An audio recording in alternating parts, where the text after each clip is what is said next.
There is a world between worlds, where worlds probably shouldn't be. A crack in reality that no trousers can hide.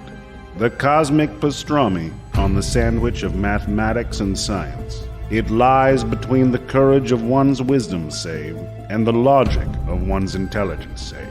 And it is known as the Betweenoverse.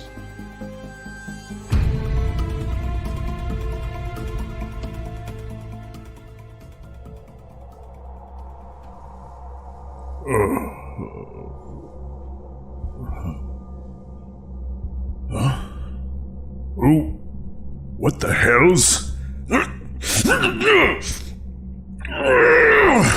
Where am I? What in all the colossal hells is going on here? Who's there? What do you want with me?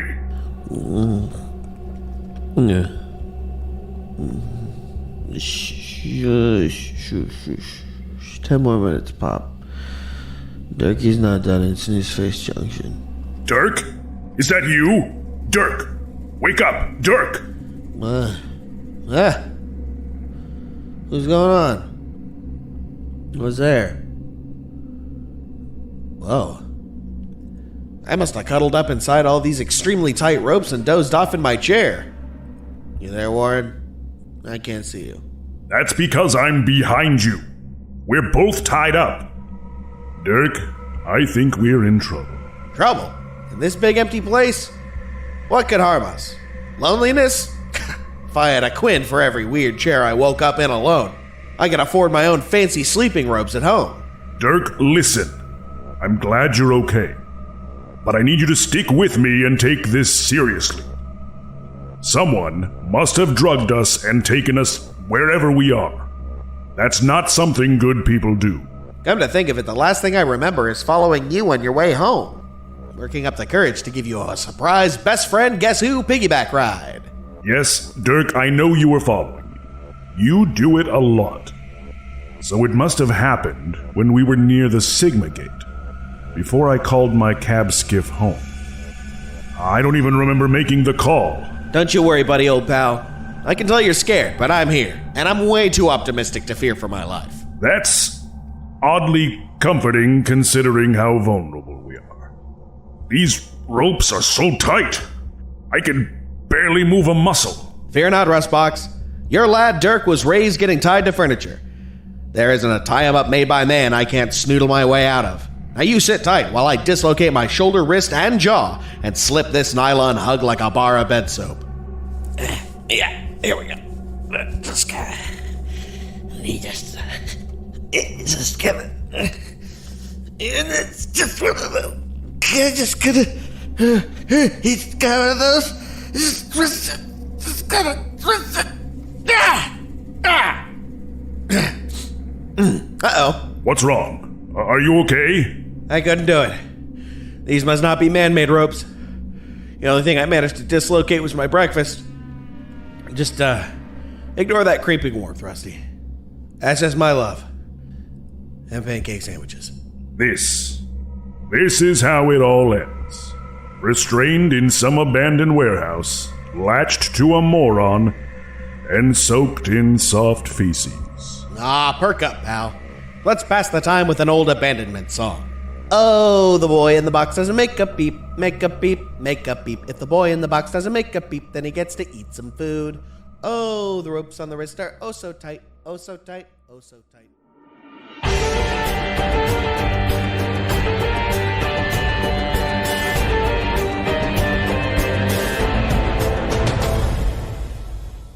There are not very many quiet days around the apartment. Most of the time, all of you have something big and important and flashy to do. Most of the time, when you head back to the apartment, you get maybe a few hours rest before something important needs to be talked about. But this is a particularly lazy day. Hal, what would you be up to in the apartment if you didn't have anything better to do?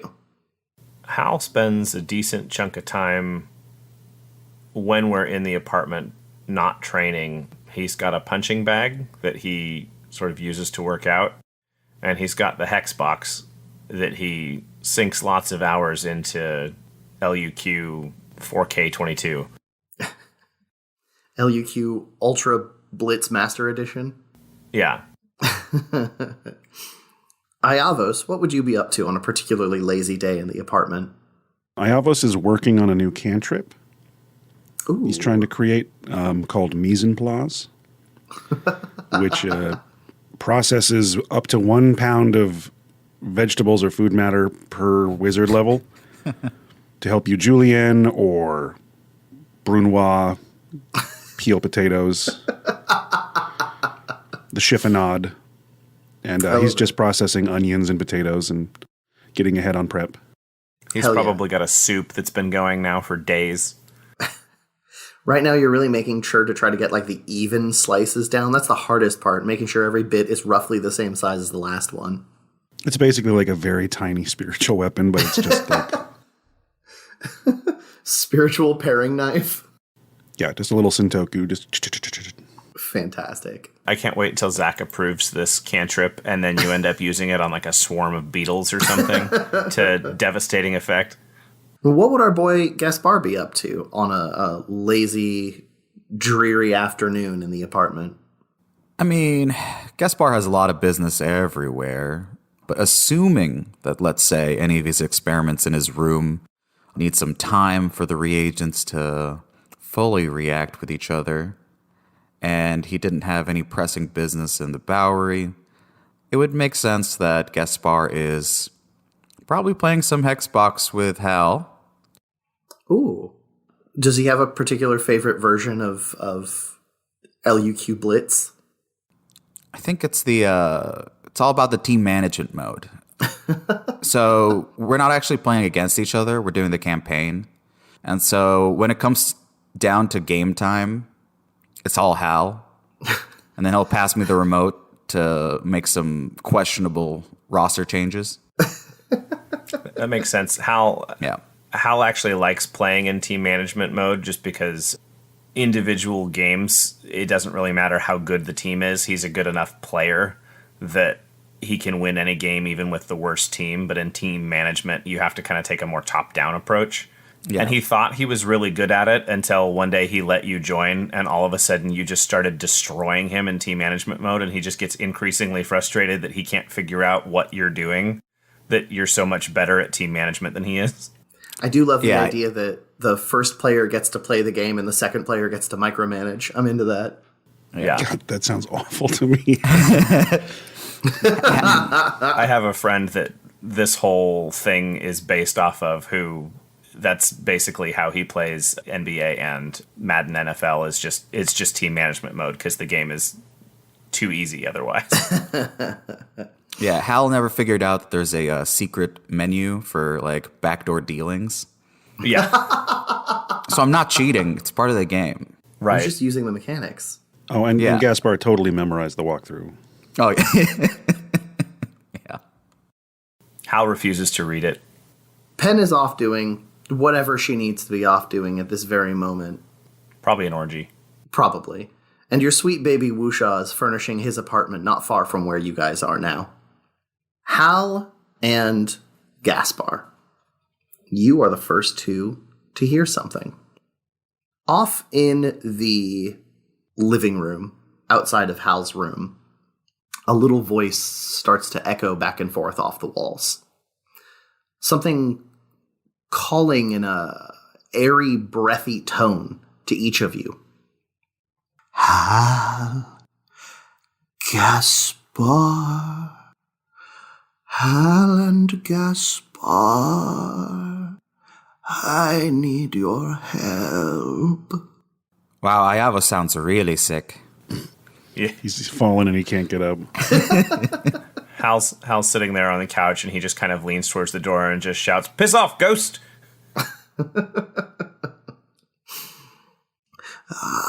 You can hear me? Is this some sort of new feature for the game? Okay, yes, we can hear you. Oh, I've waited so long for you to hear me. Which means it is too late for you.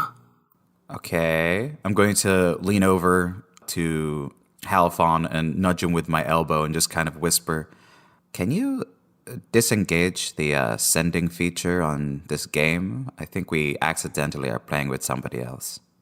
Hal's going to lean forward and unplug the Scry-Fi. There's silence for a little while. Yeah, I think that got it. Ah, shit. Gaspar, I need you. Hal turns and looks at Gaspar and goes, I mean, yeah, clearly, whatever's going on, this is more your element than mine. Okay, well, take your lead. So, our rate is 1/4 of a quin per hour for each of us. You are concerned with profit. It is far too late. Hal, Gaspar, I need you. The fact that Iavos doesn't hear any of this just shows how into potatoes he is. He's in that deep dicing zone right now. Some classical music playing on NPR as he's just in there. Iavos, you're in the kitchen, yeah? Oh, yeah. I don't like to prep onions in the living room. I got complaints in the past. That's fair. That's fair. Too many people crying. Not a dry eye in the house. Iavos, you hear a voice from your room. Iavos, your papers are a mess. I need you. My papers are a mess. What? Have I developed a conscience? Iavos, your books are scattered. I need you. What are you, my mom? And I tie my apron to the wall and turn the pot down to a very low simmer and grumpily tread towards my room. Who is this complaining about my bedroom? It's my bedroom. I'll keep my books as scattered as I'd like. Iavos, what sort of atmosphere is always present in your room? Is it well kept? Is it a little bit of chaos? Is it lived in? Well, it's very easy to keep it somewhat organized because it is the most bare bones room possible. That's fair. There is a very simple straw bed, 2 big bookshelves, and a desk. And the books are usually open in reference, a couple on the floor, because he doesn't really sleep much at night. He just kind of stays up and reads and transcribes. It's surprising how much your Spartan existence can make a mess if something or someone is dedicated to it. As books are thrown about your room and your straw mattress has been gutted, with its insides decorating each and every corner of your humble abode. What the blazes is this? Was this Wushaw?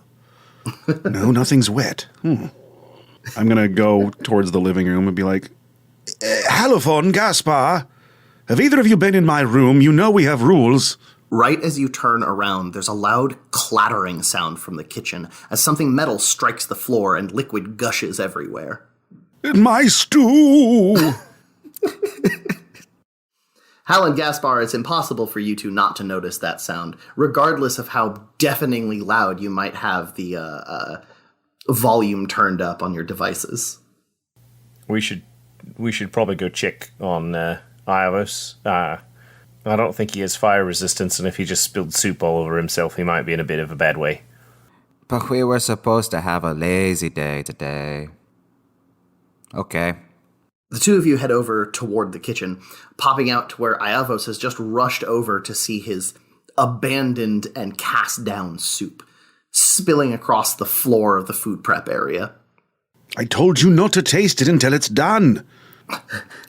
Wasn't any of us. We were right by the hex box. Well, then which one of you was in my room? We've been playing since we woke up. But my books are everywhere. Someone's turned my mattress into a horror show. Were you shouting at us for help from in here with a real raspy, terrible sounding voice? My normal voice is the voice that I've chosen to use today. I don't recall shouting for you other than asking who has been in my room. So putting it all together, I think we have been mildly haunted. We could be getting burgled, not that I have anything of value in my room. Iavos, what's your passive perception? My passive perception is a number that I need to open this book to find out. That's fair. 'Tis a 13, says I. A 13. Mentioning that and casting your eyes around the kitchen, you can see that there is something distinctly missing. As you squint and pay very close attention to what's there, your spellbook is gone. Now, my spellbook is sentient, It is. and I have the ability to summon my familiar to my hand. Ah, interesting. So what happens when I do the very brief and simple incantation to summon Opus to my palm? When you focus and open your hand, working on summoning Opus, you definitely get Opus's hardcover, and that's about it. Opus, you've been gutted! I hold him out to Halifon and Gaspar with a "my son, he's sick" look. Oh no. He's probably naked and afraid somewhere. I don't think his pages are supposed to come out. It is too late. With a sudden violent thud, all of the doors in the apartment slam shut and rattle in their frames. Okay, we'll scratch burglary off the list. This is definitely some shitty ghost. Yeah, that's just a thaumaturgy cantrip. Hal, can you confirm the presence of undead?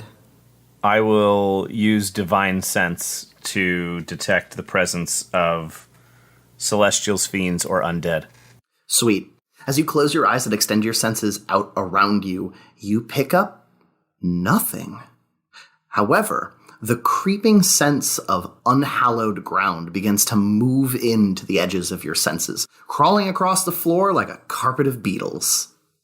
Well, there aren't any celestial, fiendish, or undead creatures around us right now, but the residence is slowly becoming unhallowed, desecrated, like an infection. Oh no. Gaspar just starts sprinting towards his room. Okay. I'm undoing like 3 traps, 2 locks, 1 hidden one. Trying to put your body in the way so nobody sees the code. Yeah. Or where the locks are. Knowing how many of the desecrations and infection-like maladies in our lives are started with wuxia, Hal is going to go and test the front door and see if he can exit into the hallway to check on wuxia in his room nearby. Sweet. Okay. Gaspar, and then I'll jump over to Hal. Gaspar, once you throw open your last lock and stare inside, one thing remains open that you know you closed. Your mini fridge has been opened and thoroughly ransacked. There is nothing inside of it. Now, by mini fridge, do you mean his Remoras? Yes. Where I That keep one. my spare head. Where you keep your spare head, where you keep some stolen bottles of alcohol. Yep. Nothing is in there. So you're telling me that our DM just created max headroom? There's one thing I'm good at. Oh, this is war. Hal, when you go over toward the door and grab a hold of it, the knob has become frigid and cold, your skin sticking to it for just a moment, like licking a pole in winter. That isn't normal. Iavos, just to confirm, you haven't been doing any freezy cold magics on the doorknob, right? I mean, I blanched some snap peas, but that's hardly frigid magic. Yep. It's a ghost. I'm going to take the clues of Hal's description of his divine sense and the evidence present and try to rack my brain for what may be supernatural that fits this bill. Of course. Will you make me I'm going to say Arcana or Religion check seems applicable. Both are the same. I'm Sweet. going to go with religion, I suppose. Okay, that's a 14. And then I have to open my book again. I know my new numbers are quite impressive. Hell yeah. So we're looking at a 24. Fantastic.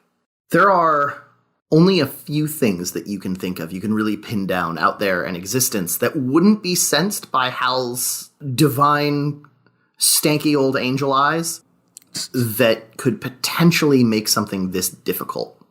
The two things that you jump to are either aberrations that would probably make some sort of other effects obvious if their presence were here. Eyes growing where they shouldn't, mouths and suckers opening up back and forth. Or something that seems to choose to professionally menace you and the Fallow Crown. These could be Fae. Either way, one of those two would leave some sort of physical mark behind. Something that they can be tracked and followed by. I see. There is a chance that this is in fact not some sort of necrotic supernatural being, but something imitating the ghosts of undeath. Gaspar, are you safe and well?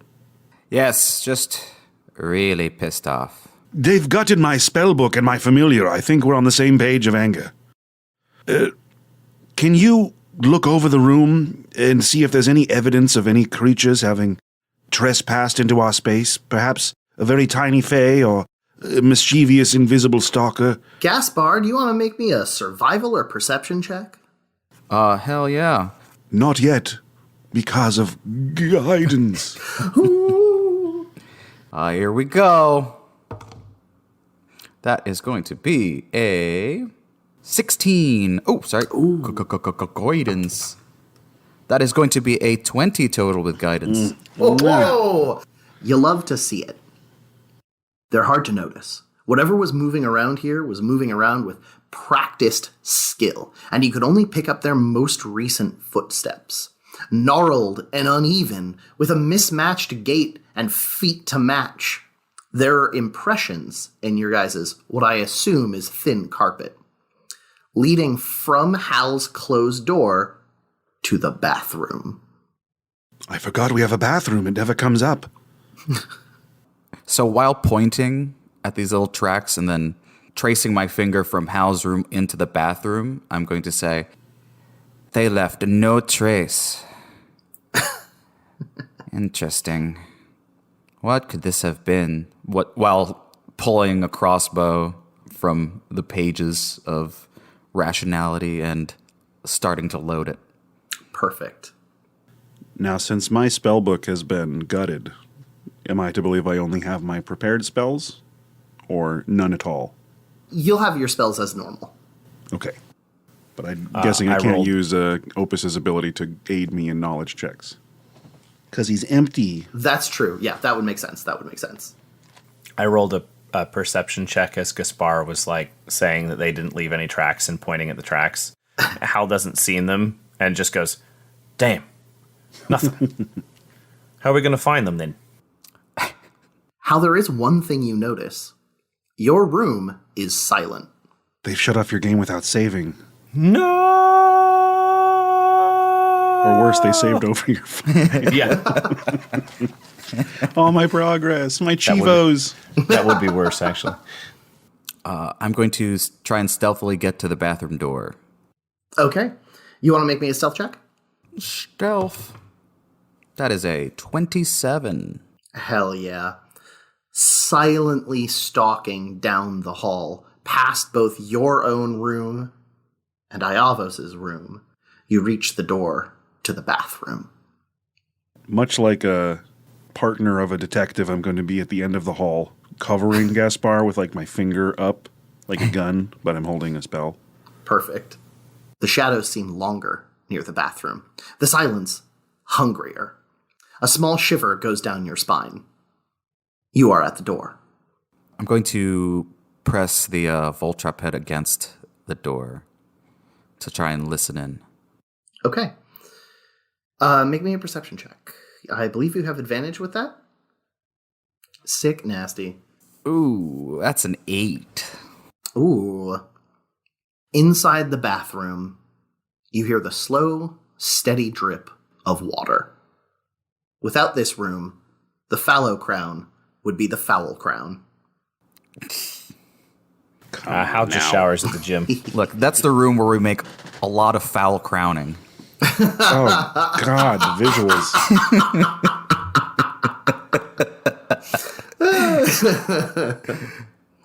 I'm gonna give a few hand signals to Hal just to wake him up. That like, hey, there's something here, and then try and kick down this door. Sweet. Do you want to make me an athletics check to kick down this door after wiggling your fingers at Hal?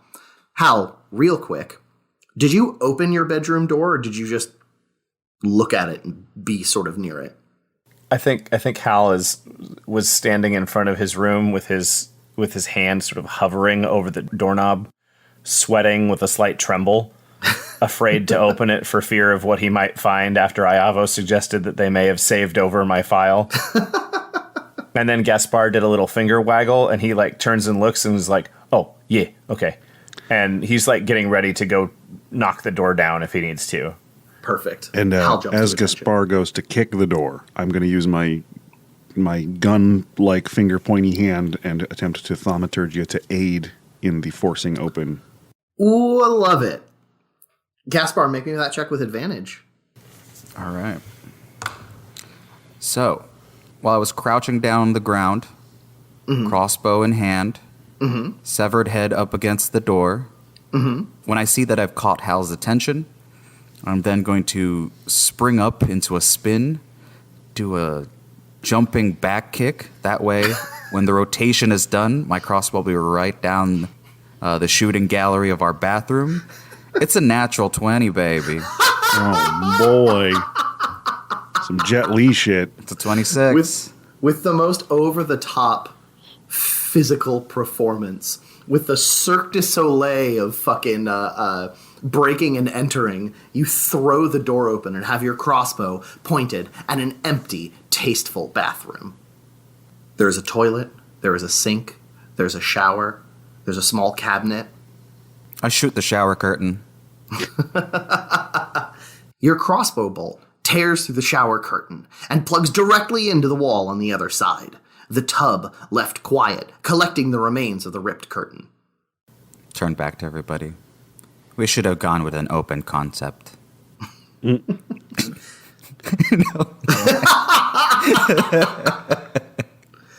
tub continues to drip. While reloading and, making the hand gesture with 2 fingers for the rest of the team to follow up, gonna check the bathtub situation and why it's still dripping. Okay, fantastic. What's your passive perception? With the Vault Trap head, 14. If it Ooh, I love involves smell or a hearing. But if it's Okay. sight, I'm at a 9. Ah, gotcha. Hal also has a 9 for the record. Fantastic. Love it. And Iavos, are you heading in the bathroom as well, or are you staring from the edge of the hall still? I'm moving up the hall. I'll be at like the door of the bathroom because it is a small room. And Okay. I respect people's privacy to use the bathroom on their own. There's something weird about standing in the bathroom with 2 other people. It's a room that's meant for solitary reflection and other things. However, with Gaspar leaning the Voltrap head near the tub itself, Iavos, your attention is brought nearly directly to it. It's not the tub or the dripping that catches your eye, but the floor around it, with a series of small scratches trailing from the head of the tub right next to where the faucet is toward the wall. It's probably a good 4 feet of space that these gentle scratches cover. And then they stop, like, mysteriously. Yep, they stop abruptly. Interesting. Without creating too much of a fuss, I was muttering under his breath, I really need to learn see invisibility. I was waiting for I'm getting too old for this. I'm going to attempt to target the spot that looks like it would be where, whatever tiny clawed creature is holding still. And I suppose I'm going to attempt to cast Catapult. to hurl it against the opposing wall. Okay. With your spell that you have cast, will you make me a perception check? I would be delighted to. I'm pretty good at that. I'm a cleric wizard boy. That's a 19 on the dice. Ooh, damn. So we are looking at a 22. Ooh, damn. All right. You use your magic to project whatever you can against the wall, thumping something out toward that direction. What are you launching with catapult out that way? Oh, to clarify my intent, manipulating the catapult spell, Iavos is going to grab from the counter one of Halifon's bottles of body powder that's used to prevent perspiration on the field and jogging, and hurl it against the wall so it will impact and then explode in a cloud of white powder. Not my Thaco powder. I was going to call it Great Axe. Great axe works too. Thank you. Launching an entire bottle of sanitary powder out toward the corner of your bathroom. It erupts in a huge cloud, covering, among other things, Gaspar, who is still standing by the bathtub, yes? Yep. Gaspar, you smell fantastic, as you are coated in this powder. Though the powder itself does not reveal any form that wasn't previously there, Iavos, the way it's whisked away from the room, is interesting. A vast majority of it is suddenly vacuumed under the bathtub. Oh. I'll begin with it. Sorry about that, reflexes. But look there.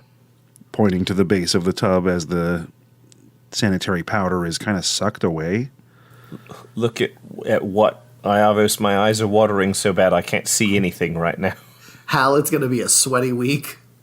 If it works, it's not a bad move. But how are we going to follow whatever's in there? I thumped the tub a couple of times. Okay. Thump, thump. Using the back of your fist, you thump down onto the bottom of the tub. Gaspar, since you've got your Voltrap head there, and it has such a high passive perception, the echo that Hal's knuckles make against the tub lasts longer than you would assume, and seems to echo downward far. Am I to understand, then, that there is not just pipes down there, but there is a whole chamber? It may seem that way. Can I make an investigation check to see if there is a way to open up a secret door here? Yes, you can. We must enter the sub-tub. Faucet. That is going to be an 11. An 11. The scratches leading from the head of the tub seem to indicate that it can be pushed or moved. Has someone been living underneath our bathtub? We get naked in here. Like I said, I just shower at the gym. It's what they're doing with our bathwater that I'm afraid of. Oh no, not gamer grandpa bath. Hal, give me a hand with this. Guidance. We're gonna try and manipulate this bathtub.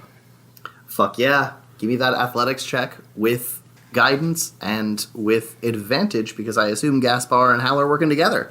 Yeah. Do you want me to roll it, Yes. Gaspar? Yeah, I believe that is what we're insinuating. All right. Athletics with advantage. And a d4. Let's see. 13 plus 2 is 15 plus 6 is 21. I have the shower.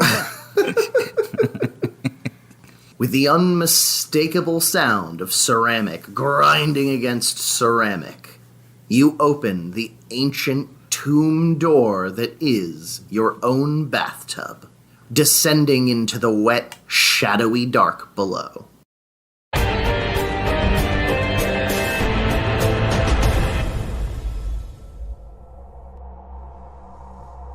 Dirk! Dirk, wake up, Dirk! Who is it? Where aren't I? Dirk, you fell asleep again. We have to keep our wits about us. Warren, you came to my Dreamland birthday party? No, Dirk, we're still tied up in a warehouse alone. You can't keep dozing off. You can see the half of the floor that I can't. We must stay alert. I couldn't help it. Feel like I'm being hugged by a super strong uncle, and my pants are like a warm tide pool. All right, I need you to stay sharp in case anyone shows up. Right. Like whoever put us in rope jail. Side note, who put us in rope jail, Rusty? That's what I've been asking myself. I've made my share of enemies in my time, but the fact that you're here with me and alive shows that this is something else. No offense, but if the right people got their hands on me, you'd be an afterthought, and quite possibly a forensic smear. No offense taken. It sounds delicious. So it must be for money. Tying dudes to chairs in this economy? What's the ROI on sweaty rope boys? I didn't realize there was a hot scry market for wet man-boy underpants. Oh no, yeah, I did. Dirk, we're famous. They want our jobs! No, you drip tray! They're likely going to ransom us to EXPN. Oh, right, yeah. Yeah, those guys have serious money.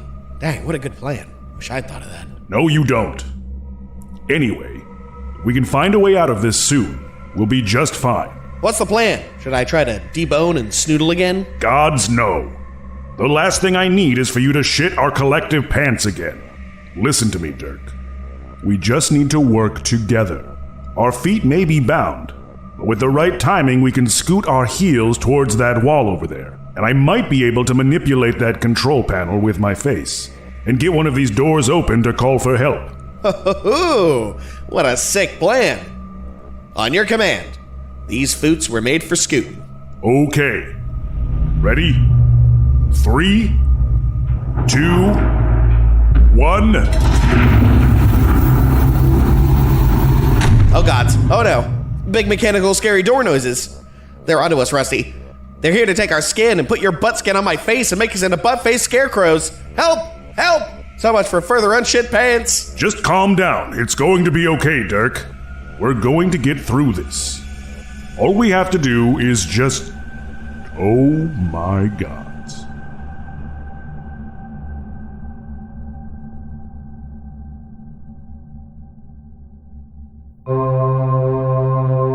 We're about to witness a planar phenomenon, a keyhole between worlds that only marketing can penetrate. Join me as we glimpse into the Adverse.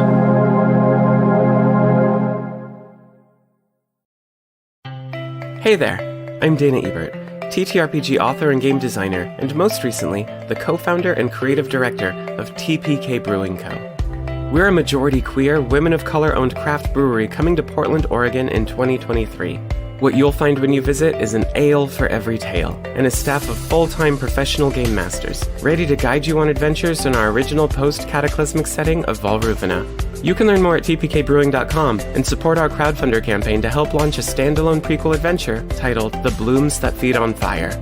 It's only here for Questember, so make sure to check it out before the end of the month. Here's a sneak peek. Oh, they were always afraid of me, you know. Even before they called me Ashbringer. They sent armies to try and stop me. And then they sent assassins. And now they've sent you. Heroes. Which of your ideals are you willing to die for? Because if the fire of your convictions burns weakly, then the fires of mine will consume you like everything else. Now ready yourselves. This is for the fate of Volruvina.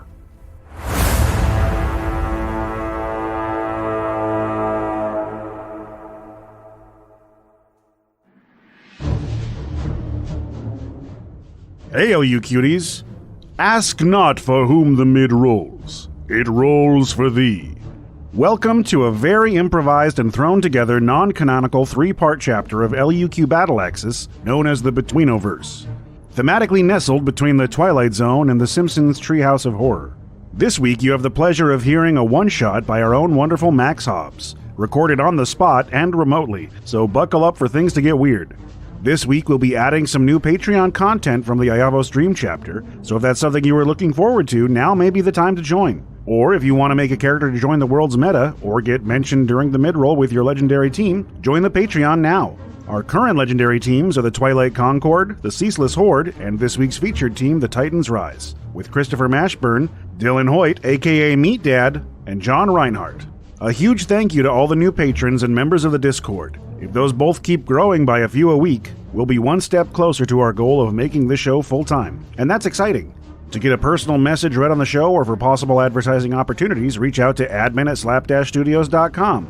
Follow us at twitch.tv/slapdash streams for Monday Night Live premieres, Pokemon Soul Link Nuzlocks, and Pen Pals. Our temporary mailing address while waiting for a new P.O. Box is 2511 Southeast Pine Street, Portland, Oregon 97214 if you have something you've been dying to send us. We hope you all have a wonderful and safe Halloween. We love you very much. But that's enough out of me. Let's get you back to the Betweenoverse.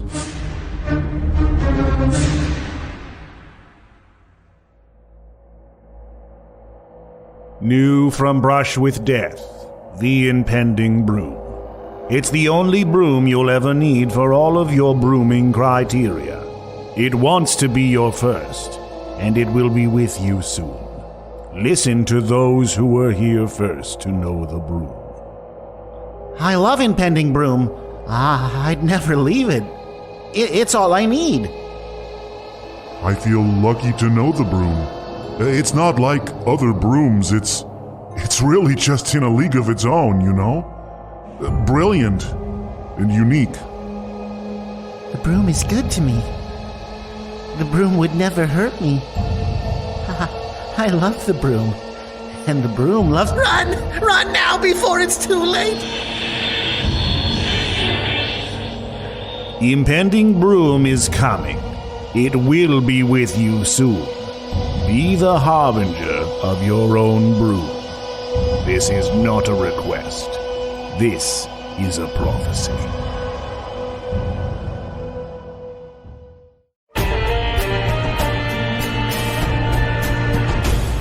The yawning dark sits open below you. You can hear the constant rushing of water swirling around itself. Why is there a dungeon in our bathroom? Why did we not know about the dungeon in our bathroom? This really seems like your domain, Gaspar. I must say I'm a little disappointed. I already started one in my room. I guess hiding it in a shared space should have been the wiser choice. But, on the bright side, if we are able to clear this out, perhaps we can move Wusha in. He's already in the sewage system, so it will not stink up the apartment. That's true, although we will also have to shower with Wusha in constant close proximity. You're right. I'm telling you, showering at the gym is looking smarter and smarter every day. I don't like the wall soap. It's not good. It makes my skin feel rough. The wall soap? I look at Iavos as though his skin being rough is a concern that he has had for a long time. Being aged does not mean I cannot be well lubricated. Weren't you a farmer for years? Yes, and if you put a farmer into a place with magical showers that are hot all the time and have wonderful scented soaps, you'd be a fool not to take advantage of them. So are we going to soap up before we head down there? I don't think climbing a ladder while soapy is well advised. Oh, I was going to just slide down it.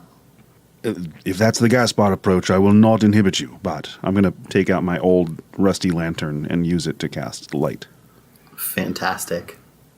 The light stretches downward to the best of its ability, glistening off of the constantly moving water, probably about right at the edge of your light, so 40, 50-ish feet below you. You can see in the grime on the passage headed down, there are scrapes and bumps like something large has been dragged against it. Every once in a while, you can see the beginning of writing, like somebody drawing on the back of a dusty window. But almost always, that writing is smudged and obscured by whatever large thing has moved through this passage. The ladder rungs are stone and carved into the wall itself. Ah, that means you can't just grab either side of it and slide down action movie style. I mean, the passage is probably wide enough and covered with enough slick muck where if, Hal, you wanted to put your feet in the grime and just glide down the pipe, you probably could. Now, let's be a bit smarter about this. I'm going to go into my room, come back with 100 feet of silken rope, Ooh. Loop it around our toilet, and feed it into the bathtub chamber. Just put it into the toilet so when we want to pull it up, we can just flush it. Hoping that the toilet doesn't drag open and reveal a different dungeon. The landlord is pissed. We tried to flush 100 feet of silk rope.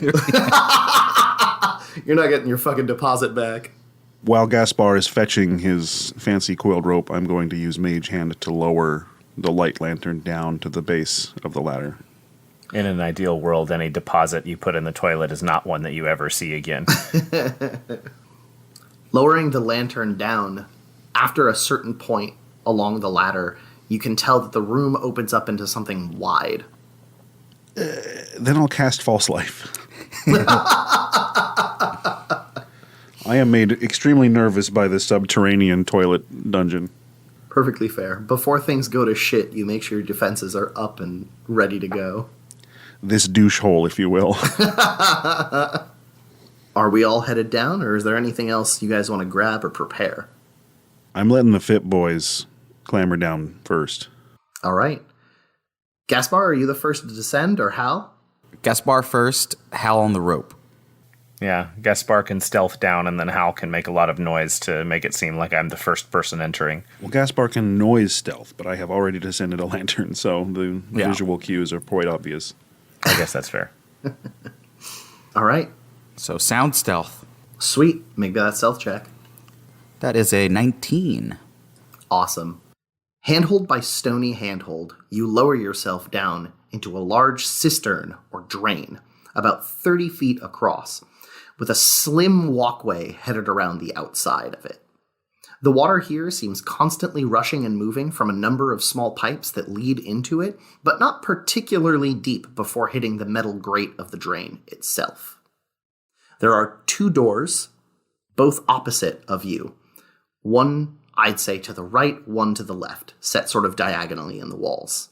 If I dust off a bit more of this powder off of my shoulder, does it travel to either door? If you dust off the powder from your shoulder, the motion of the water seems to suck it down the drain. And nothing has attacked me, I'm guessing. Nope. I'll give a single tug on the rope to let Hal know that he can come down. All right, I do so. Sweet. Hal, you've been a lot of places over the course of your adventures. You've heard of glorious tales. You're not sure if there's any glorious adventure to be had in this shithouse, but here you are. I had a girlfriend once who was really into spelunking. This is basically just the same thing. I don't think you understood the kind of spelunking she wanted to do in that story. Well, if the lads are down, I will attempt at first to get down physically, using both the rope and maybe my feet on the rungs of the ladder to help. And in a contingency of failing, I will attempt to Misty Step to land if I slip and fall. I was going to say, Hal can just stand at the bottom of the stairs and catch you like a damsel if you fall. I do like that. So I'm going to guidance up and attempt to slide on down. By all means, give me that. I'd say acrobatics or athletics, your choice. Both real bad. I rolled almost higher on the D4 than I did on the D20. So that's an 8. You begin to descend, but as your feet slip and your hands lose your grip, you are suddenly in Hal's waiting strong arms. Oh, hello. Don't mind me. I'll just get myself down and kind of dust some of the baby powder off of his bare chest. Get that out of the way. All better. Good. Very good. Yeah, getting down's not even the hard part. At some point, we have to get back up that. With all of you down here, the rushing water seems to cover up a good number of other noises around here. There are still 2 doors, and since the lantern is here and all of you can see, it's worth noting that one door is crusted along its outside with dried blood, while the other seems to be as clean as a door down here can be. Can we not go in blood door? Is that an option? I mean, we could avoid blood door, but it seems like the most obvious of the clues. Is this where our poop goes? I look at the blood-soaked door and I go, Iovos, I think you might be eating a bit too much roughage. I do eat a lot of beets. Don't be deceived by the redness. There's also the drain continuing to head down. It's large and lattice and iron, and mostly covered in water, and such, but it could be a passage. Now, did you mention there was any kind of writing on the wall? Yes, there were writings on the wall, but most of them were smudged and obscured by whatever was moving up and down here. Well, if it seems undecipherable, I won't waste much time with it. If you want, you can make me a history or general intelligence check to see if you can parse together some of what's left. I mean, any information at this point is worth its weight in gold, so I'm going to put on my spectacles, activating another guidance, and I will attempt a history check. Fantastic. Much better. 20 dirty. Wow. A lot of them say the same thing. Don't trust the voice. Don't listen to him. But one of them in particular catches your attention. If the beginning and ending letters are to be believed, one particularly smudged piece of writing says fallen angel. I'll attempt to interpret this to my allies. Seems our past tenants had experience with this voice as well. Warnings to not trust it. Although this series of symbols here seems to indicate some sort of a fallen divinity, a fallen angel.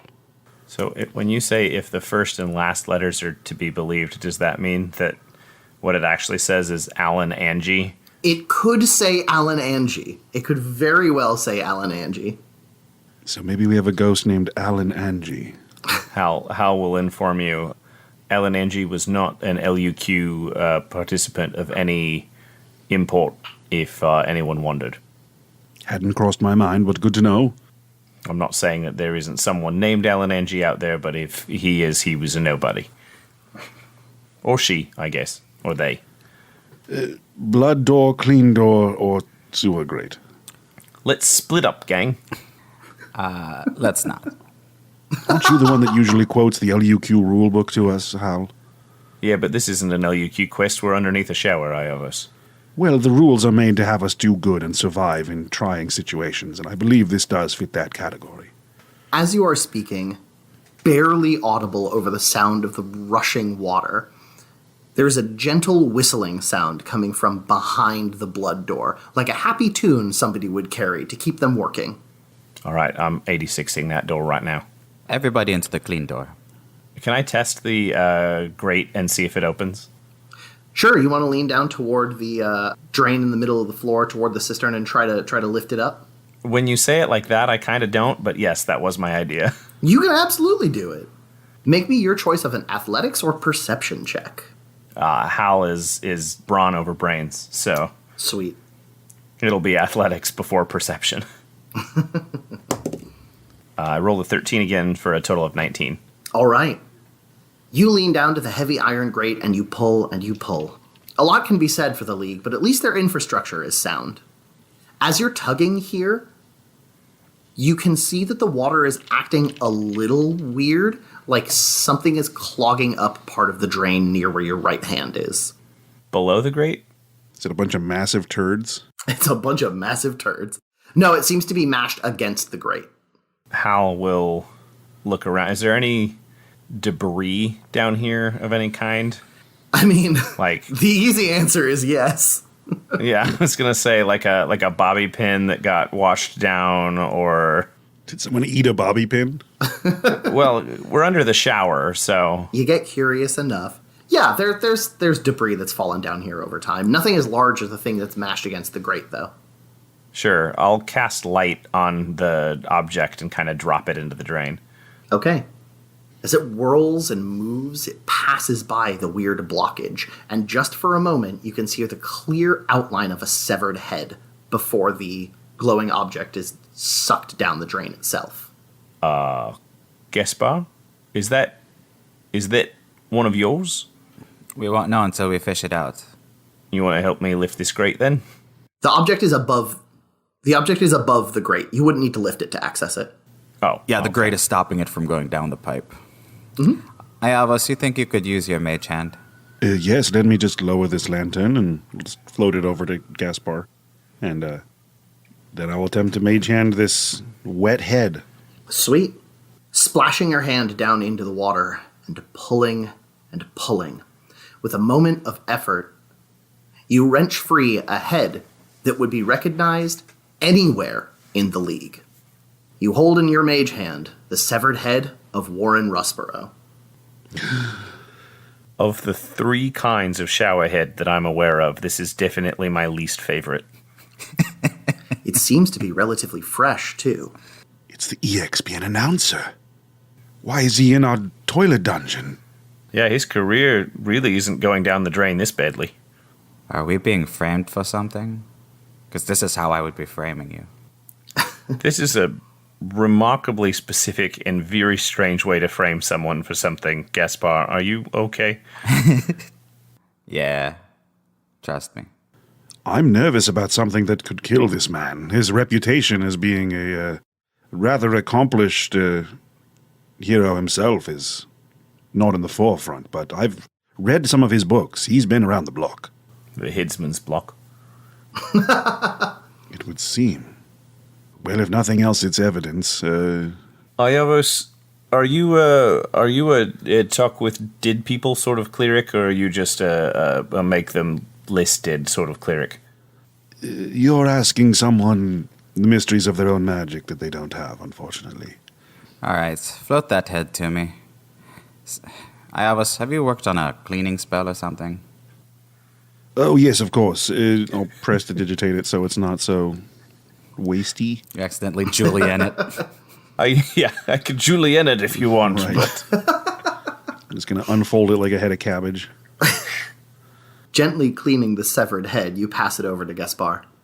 As I bring it close to my stump, is there a soul still within this vessel?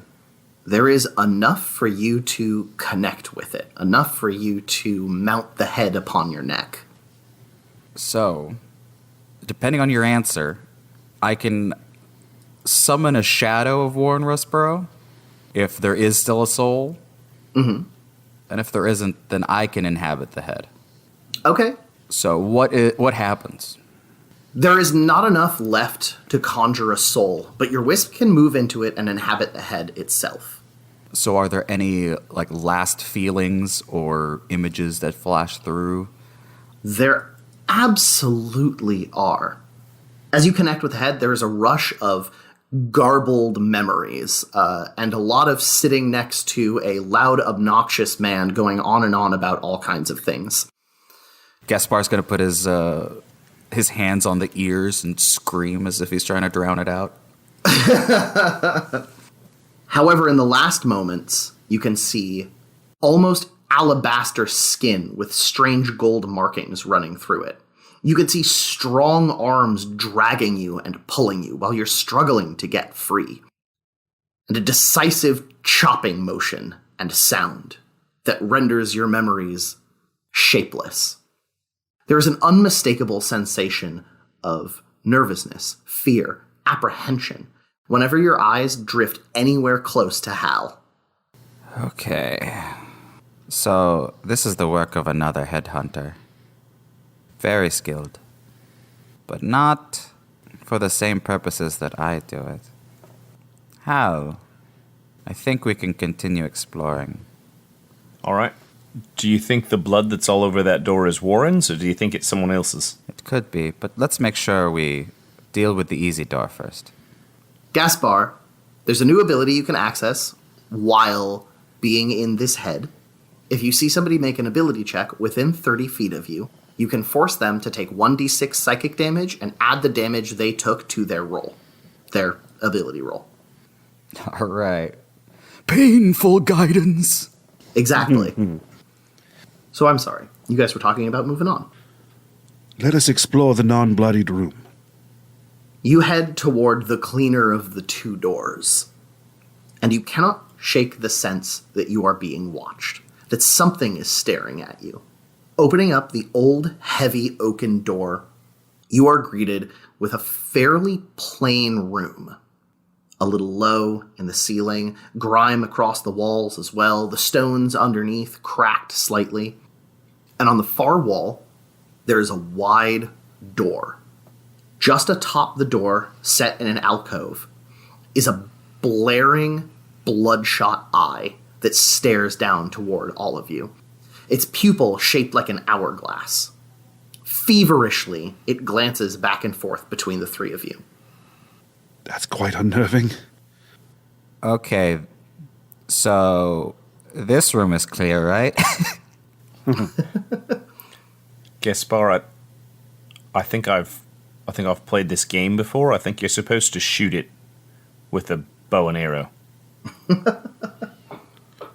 Well, let's not go shooting any unaccounted for eyes right away.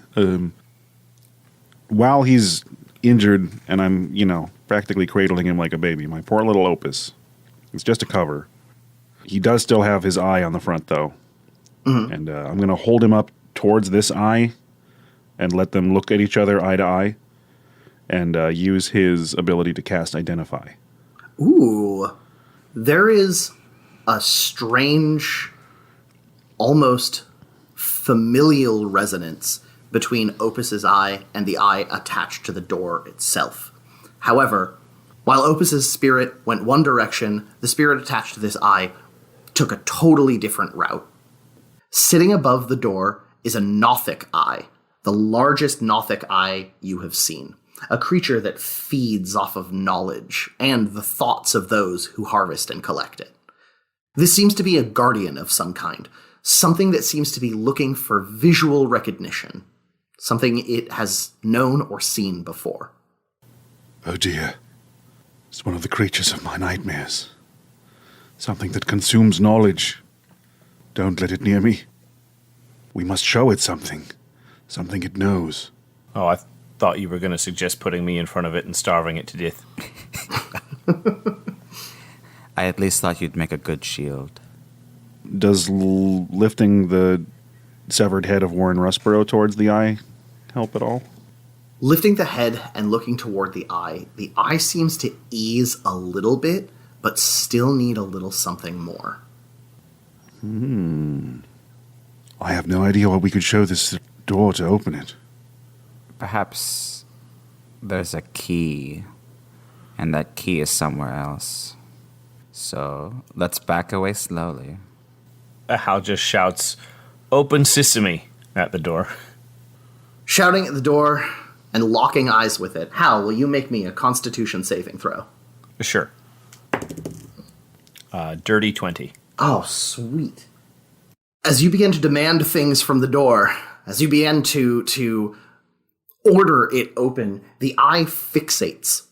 The pupil shifts into less of an hourglass and more of a circle and blasts this crackling beam of smoke-like energy toward you.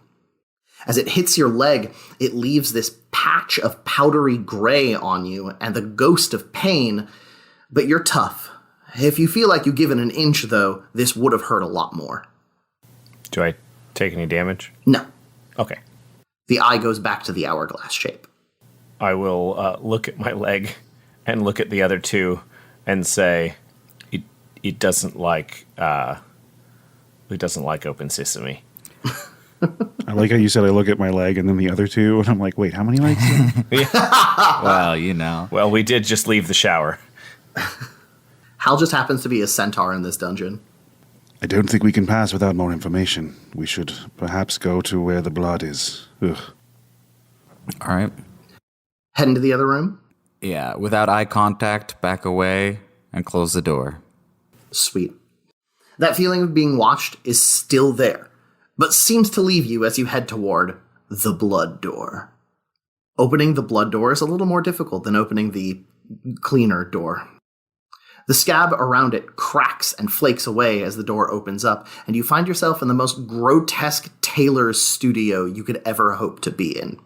Clothing, or full suits, made entirely out of the flensed remains of people you recognize. People you have seen across the entirety of Zenith sit here hung on hooks, flayed open. No body parts left, but the skin on the outside that was once everything you would know about them. Aeolus immediately turns and puts his hand to his mouth, attempting not to retch. The whistling sound has ended. This can't be. By the gods. No! We must help them. We must do something. I think most of them are a bit beyond help. I almost But the Aura clerics, they return heroes from the dead all the time. I guess this should be enough skin to bring them back with high enough magic. It would count as remains, I have to imagine. But I will use Divine Sense again and kind of ping, are any of these bodies undead? Are there any celestials or undead creatures in this room? Is it hallowed or desecrated? This room is unquestionably desecrated. That creeping sensation of insects walking across the floor and your skin is everywhere here. None of the creatures appear to be undead, or the remains appear to be creatures or undead. Just flappy, loose skin. The skin, however, seems to be immaculately preserved and arranged sort of like wetsuits. It wouldn't be hard to slip into one. This is an unholy place. As I scan the room, does it appear that any of these flesh suits are occupied? None of them appear to be occupied. However, one of them is Warren Rusborough. Minus the head. Minus the head. None of them have heads. We just recognize his abs and dad bod. Oh yeah, his immaculate physique. Iavo seems to be replacing his nausea with anger. Who has done this? Who is hiding? So there's a workstation, like a tailor's desk? There is, yes. Losing a little bit of his composure, I was just going to storm forward and fling the objects off of the desk onto the floor angrily and say, "Show yourself!" They clatter hard, including a large pair of bloody scissors. Placing his palm against the wood of the desk, he's going to begin to manifest an intense amount of arcane heat. And then the cinders begin to crack and smoke rises as the desk begins to burn. "I said show yourself!" Sweet brother and his doomed friends. I told you it was too late. A wall slides open, fairly close to where all of you are standing. Moving from it is a towering figure, maybe 12 feet tall, that looks almost identical to Hal, except its skin is lumpy and uneven, one eye swollen wide, less hair on its head, and more of an amalgamation of severed scalps to sort of represent the Hal hairdo that has become so indicative of the celestial member of your party. You were given everything and I had nothing. I will take you next. Do you guys want to roll initiative real quick? All right. Yeah, sure. Oh, man. I mean, is there an alternative to not rolling initiative, like just standing here and being flensed? Just take my skin already. Fuck it, I'm done. Yeah, it's Phalafon Orison Jr. Halfin Orifice Jr. Hal, what'd you get? 9. 9. Uh-oh. Gaspar? 20 total. Oh, damn. And Iavos? Well, because I can add my intelligence to initiative, that is actually a 22. Hell yeah. And since initiative is technically an ability check, can I cause 5 damage to Hal? Yes, Give you him can. +5 on his initiative. Yes, you can. Hal, you're going to take... It's psychic damage, right? Yeah. Yep. Hal, you are going to All take right. 5 psychic damage, and your initiative becomes 14. Okay. These are rookie numbers. You need to get those numbers up. Iavos, as this mockery of your dear friend pushes its way out of the wall like some horrid Kool-Aid man, you are up first. Iavos is beside himself with grief at the loss of these innocent people, confused and enraged by this twisted aberration of Halifon, and sickened by the mystery living under their feet, and letting go of all composure, and radiating with all of the magic that he's collected through his trials. The massive sword on his back flies outward, springing to life as he casts Spiritual Weapon. Hell yeah. at 4th level. Ooh. And it attempts to bury itself into this false howl. Let's see it. That is a total with my new attack bonus of 17? 17 is absolutely going to hit. Will you give me some damage? Nice. And this is radiant if it makes a difference. 7, 9, 10. 14 radiant damage. The thing has just cried out its admonishment toward Hal, pointing a finger near it, casting another strange lumpy arm toward the rest of you, trying to show its displeasure. As you spin your blade out toward it, it sinks deep into the thing's shoulder. Ah! And since that was a bonus action, I'm Hell going yeah. to use my action to cast a cantrip. Hell yeah. If this thing is anything like Halifon, I am well aware of its weaknesses. So I'm going to lock eyes with it and shooting just a psychic bolt of my malice into its brain, I'm going to cast Mind Sliver. And it needs to make me an intelligence saving throw. So I'm not good at that, which is great, and I'm here to inform you that I have scored a 0 against your spell save DC. Which seems only appropriate. Can't get much lower than that one.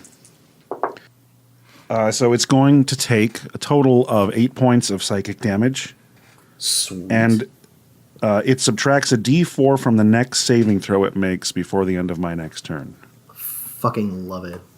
As you cast your mind into this, just for a moment, just for a splitting second, you are given a glimpse into the life of the outcast Nopala, Hal's long-lost brother. Nope. Is that Halifon backwards? Of course it is. That is my turn. That is going to bring it to Gaspar. Gaspar's going to start moving in between all the skin suits to see if he can have this giant eye on Hopola. What's this thing's name? Nopala. Nopala, yeah. If he can lose the sight of this Nopala and Sweet. try and hide. Make me a real gross stealth check. Let's see it. Go, gross. 26. That is gross in all conceivable ways. As you vanish among layer and layer of skin suits, like disappearing into a gross wardrobe. And from this maze of skin suits, an arrow will fly towards the eye. Let's see it. That is a 22 to hit. That is absolutely going to hit. Will you give me some damage as you force your crossbow bolt deep into the thing's bulging, horrid eye, leaving only the small, twisted one remaining? That is 27 points of damage. Oh. Ooh. You love to see it. The thing reaches up and clutches toward its own face, howling in grief and agony. "Ah, take yours!" That is going to bring it to Nopala's turn. Nopala raises a great crushing arm up and is going to sweep it across both Hal and Iavos in one great motion. So, Hal, does a 26 hit your AC? It will. I had a feeling. And Iavos, does a 15 hit your AC? It really does. All right. Both of you are going to be taking 19 bludgeoning damage as the thing swings its arm forward and crashes into the both of you, trying to push you against the wall, throwing you toward the skin suits. It bellows and roars and stares out toward where Gaspar can now be seen between the flapping curtains of flesh, and locks its one remaining eye with yours. Gaspar, will you make me a charisma saving throw? Oh, shot. That's a 12. A 12 is not going to make it. This eye pushed in toward, well, whatever eye you're looking at it through, the eye of Warren Rusborough, in fact, brings all of your injuries, all of your wounds, all of your previous flaws forward suddenly and aggressively. You are going to be taking 27 psychic damage. Okay, Zooks. As the thing crawls into the room more. Give yourselves to me! Its turn is over. Hal? As a reaction from it smashing me, Ooh, yes. Thankfully, my false life soaked up the majority of the damage, but I am going to activate the Hearthfire Stone hanging around my neck to create a hellish rebuke in retaliation for its offense. Hell yeah. Does an 8 pass your spell save DC? It doesn't. I didn't think so. This will be a third level hellish rebuke. Sweet. And while the gout of flame is hitting the creature, I'm being messy. I'm trying to scorch skin suits around it. Perfect. I'm going fireman hose style. 6, 12, plus 5 is 17 fire damage. Love it. You don't plan to spend very much time down here.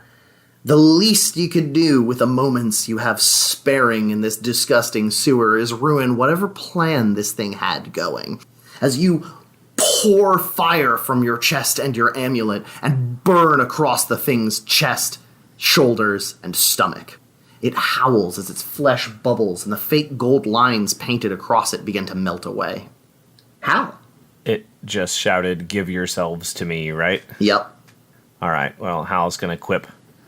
If you want a piece of me, you can come and get it. And as a bonus action, I rage. Hell yeah. And as a regular action, I will run in and recklessly attack. That's what we love to see. Yep. Ooh. With advantage, my higher roll is 9 for a total of 17. 17 is going to hit. 16, actually. 16 will also hit. Nopala Okay, good. does not Sorry. wear any armor and is near nude in front of you. All right. I'll pump a Divine Smite into this strike because it seems disturbing. Perfect. It's not undead, though, right? No, it is not. And I don't believe it's fiendish? Nah. All right, so no bonus damage. It'll just be... Is it 2d8? 2d8 for a first level. All right. If you have a higher than a first level, this might be a good time for it, too. I don't. All right, no worries. I'm only a 4th level paladin, and Barbarian doesn't give me any spell slots. Barbarian Believe it or doesn't not. give you magic? What? No. Cheated. All right, that's not a bad roll, though. 6 on the D10. Nice. And an 8 and a 7 on the D8s for a total of 15, 21, 25, plus 2 from rage, 27 points of damage, 15 of which is radiant if it matters. You love I to see love it. So that's a full turn from Hal. But now that I'm raging, it's being harried by my ancestral protectors, which for Hal are sort of ghostly images of LUQ heroes, pointing out weak points and distracting it with exquisitely choreographed combat moves. Perfect. As you gather the heroic specters of the past around you, I assume you're using your glaive, yeah? Yeah. Sweet. Giving your spear a furious flourish, you press the blade of it up into the thing's chest. And with a shout and a burst of divine magic, you begin to tear the flesh of the creature apart. It tries to pull and grab at the spear, dragging you closer to it. But the champions of LUQ past pull you back, like a tug of war with this thing caught in the middle. Just for a moment, just for a split second, one of your angelic ancestors sits behind you and says, "He was never meant for what you have." And with a shout, a hole is blown in the center of him. And the creature's smoking corpse hits the ground with a loud, wet thud. His eyes, forever open and locked on you, Hal. Nopala lays dead. Hal kind of looks around the room. Was that it? Don't need to...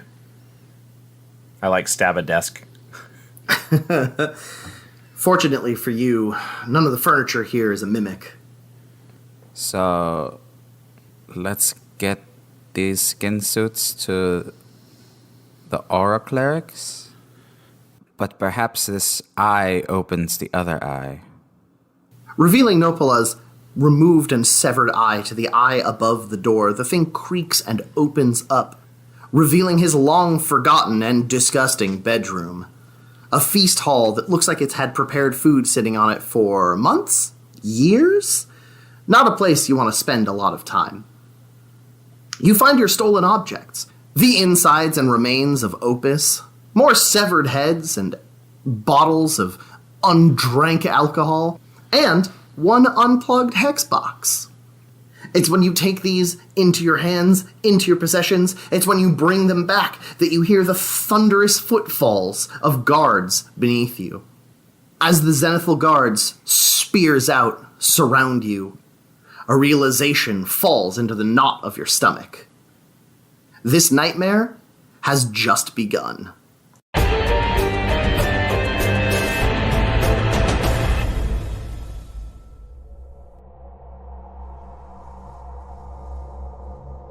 Good evening, gentlemen. It's nice to see you've been keeping each other company. Do you find your accommodations comforting? You've certainly been in no hurry to leave. Who are you and what do you want with us? And where are the bodies? Let me handle this, Dirk. You got it, good cop. Wink. Who I am is of no importance. But you can call me Peter. Peter? Like Dingus? Dingus. Not now, Dirk. Listen, Peter, was it? Just let me know how much money you want to let us go. I can get the execs to sign off on it. I'll even help negotiate the deal.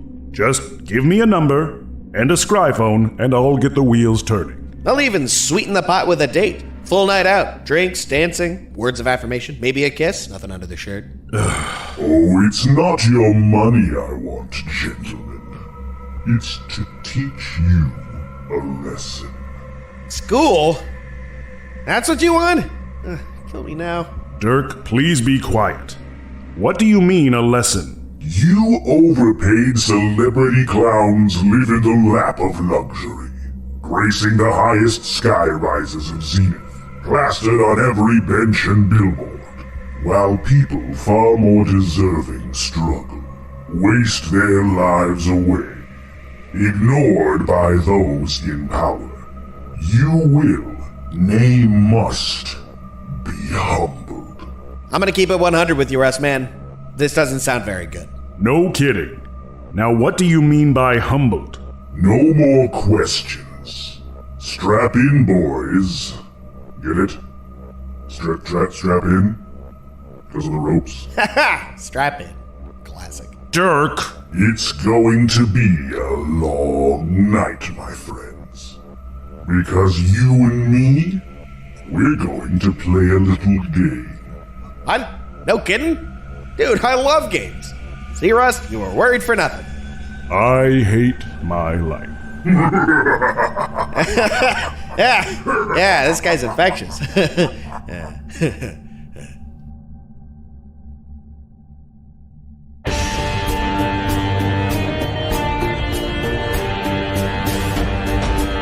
Well done, Max. We're in the outro now. Yeah. Oh, Which feels sweet. weird because we're doing this remotely. It really does. I can't look at your sweet, sweet faces. But yeah, we'll just go around real quick and say just who's here, because this was a small crew. This was a very last-minute, last-ditch effort for content. Hell yeah. Might say that we slapdashed it together. We really we lived up to the name, man. Who wants to go first? Well, we usually do Hal. Yeah, that's true. My name's Michael Loving. I play Halifin Orson Jr., the forward-spelled brother of Nopola. Nopala Alpha, if you will. Yeah. And I'm playing from my office. Forgive me if you heard my children stomping on the floor above me at any point during this recording. The toddler does not really understand walking with light steps. You are forgiven. I'm Angelo Kaluag. I play Gaspar Ilifnot, the headless rogue of the Phantom subclass. And in this episode, in deeper legal trouble. I'm Law. I played Avos Isadora, flinger of baby powder and spiller of soup.